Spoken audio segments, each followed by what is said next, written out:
وہ قومیں جو تباہ و برباد ہو گئی، جنہوں نے امر بالمعروف اور نہی عن المنکر کا فریضہ جو ہے وہ چھوڑ دیا۔ کچھ قومیں جزوی طور پہ اللہ کی ہدایت سے منہ موڑتی ہیں، کچھ چیزوں کو مانتی ہیں اور کچھ چیزوں کو نہیں مانتی۔ بنی اسرائیل کے بارے میں بھی یہ فکر تھی، افتؤمنون ببعض الکتاب وتکفرون ببعض، کہ کتاب کی کچھ چیزوں پر تو تم نے بالکل آنکھیں کھلی رکھی اور کچھ چیزوں پر تم نے آنکھیں بند کی ہوئی ہیں۔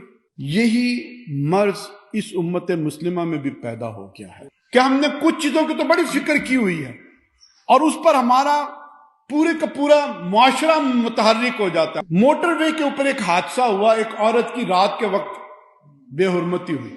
مینار پاکستان کے اندر ایک ٹک ٹاکر کی جو ہے نا وہ بے حرمتی ہو گئی، پورا پاکستان حرکت میں آ گیا، پریشان ہو گیا۔ ٹاک شوز، اخبارات، جب تک ملزم گرفتار نہ ہو گئے لوگوں کو سکون نہیں آیا۔ بہرحال ایک ضمیر زندہ تھا، ایک حد تک یہ زندہ ہے۔ وہ موٹر وے کے واقعے کے بعد جماعت اسلامی نے ایک مہم شروع کی سود کے خلاف، اور وہ مہم کارکن بھی نہیں اٹھا سکے، عام لوگوں نے تو کیا اٹھانا تھا۔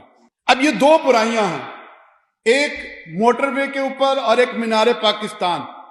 دوسری طرف اسٹیٹ بینک کا گورنر کہہ رہا ہے کہ اب سود 10% نہیں 12% ہوگا، حکومت کہہ رہی ہے 13% نہیں، انفلیشن اب یہ ہوگی اور وہ ہوگی اور 15% پہ لے جائیں گے۔ کانوں پہ جو نہیں رینگ رہی۔ سود کے بارے میں قرآن کہتا ہے اللہ رسول کے ساتھ جنگ ہے، حدیث کہتی ہے کہ یہ ایسی ہی کراہت ہے کہ جیسے تم اپنی ماں کے ساتھ برا فعل کرو، وہ تو ایک عورت کے ساتھ، اجنبی عورت کے ساتھ کیا ہوا۔ یہ جو فرق پیدا ہو گیا ہے، افتؤمنون ببعض الکتاب وتکفرون ببعض۔ اچھا، یہ فرق آہستہ آہستہ پھر اور جگہوں پر بھی جانا شروع ہو جاتا ہے۔ ایک وقت آئے گا کہ پھر مرضی کے ساتھ زنا کرنے کے اوپر بھی کوئی اضطراب اور بے چینی نہیں پیدا ہوگی۔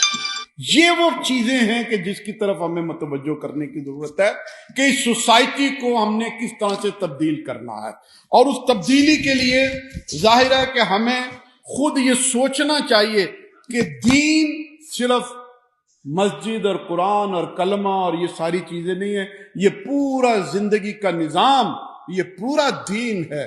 جب تک معیشت، معاشرت، سیاست، عدالت، ہر چیز دین کے مطابق نہیں ہوگی، یہ بگاڑ جو ہے وہ معاشرے کے اندر آگے بڑھتا چلا جائے گا۔ اس تصور کو پیدا کرنے کی ضرورت ہے۔ یہ تصور اب خود ہمارے اندر بھی آہستہ آہستہ کم ہوتا چلا جا رہا ہے۔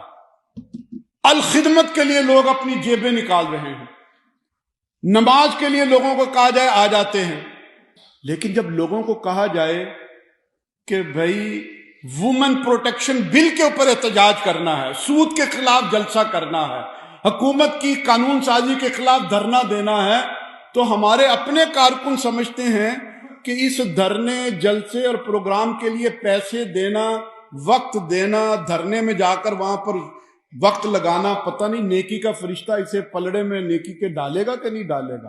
ہم خود کنفیوز ہوتے چلے جا رہے ہیں کہ یہ ساری جدوجہد جو بگاڑ کو روکنے کے لیے ہے، ہر شعبہ زندگی میں دین کے آگے لینے کے لیے ہے، تو یہ کوئی نیکی ہے کہ نہیں ہے؟ خود ہمارے ہاں نیکی کا تصور جو ہے وہ محدود ہو کر رہتا چلا جا رہا ہے کہ بس کلمہ ٹھیک کر لیا جائے، نماز ٹھیک کر لی جائے، روزے اور زکوٰۃ اور حج، یہ امامت ٹھیک کر لی جائے۔ یہ چھوٹی امامت ہے جو مسجد اور مدرسے والی امامت ہے۔ وہ جو امامت کبریٰ ہے جس نے پورے شعبہ زندگی کے اوپر اپنی گرفت رکھی ہوئی ہے، جب تک اس امامت کبریٰ کے بگاڑ کو ٹھیک نہیں کریں گے، اصلاح معاشرہ جو ہے وہ نہیں ہو سکے گا۔